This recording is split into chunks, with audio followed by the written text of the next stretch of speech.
We will next explain how to clean the turbocharger. Hard carbon accumulates on the turbine housing shroud and turbine wheel. Imperfect cleaning upsets the balance of the rotor shaft, so be sure to remove all of the carbon.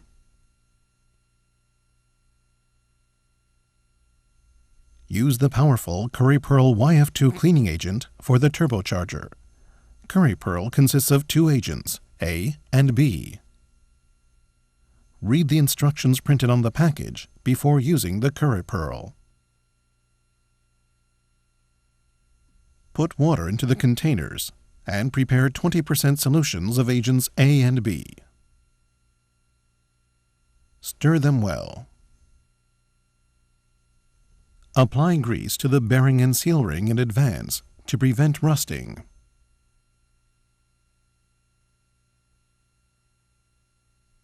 Heat the cleaning solution to 60 to 70 degrees Celsius and submerge the exhaust casing, rotor shaft, and heat insulator in it. Submerge the parts for more than 4 hours. After removing the parts from the cleaning solution, wash them with water and rub them lightly with a nylon brush or similar tool to remove any residue.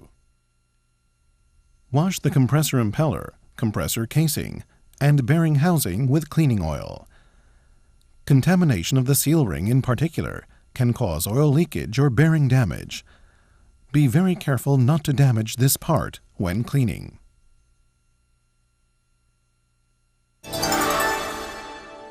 After cleaning, check the cleaned items carefully.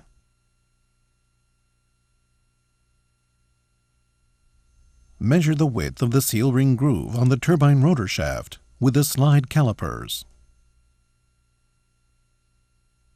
The illustration on the left shows a rotor shaft that can still be used. The worn part shown on the right has reduced sealing performance. In such a case, we recommend replacement of the rotor shaft. Enter the measured results on the record sheet. Check by hand that the shaft end nut can be screwed lightly onto the bottom threads. Check that some coating remains in the gas passage.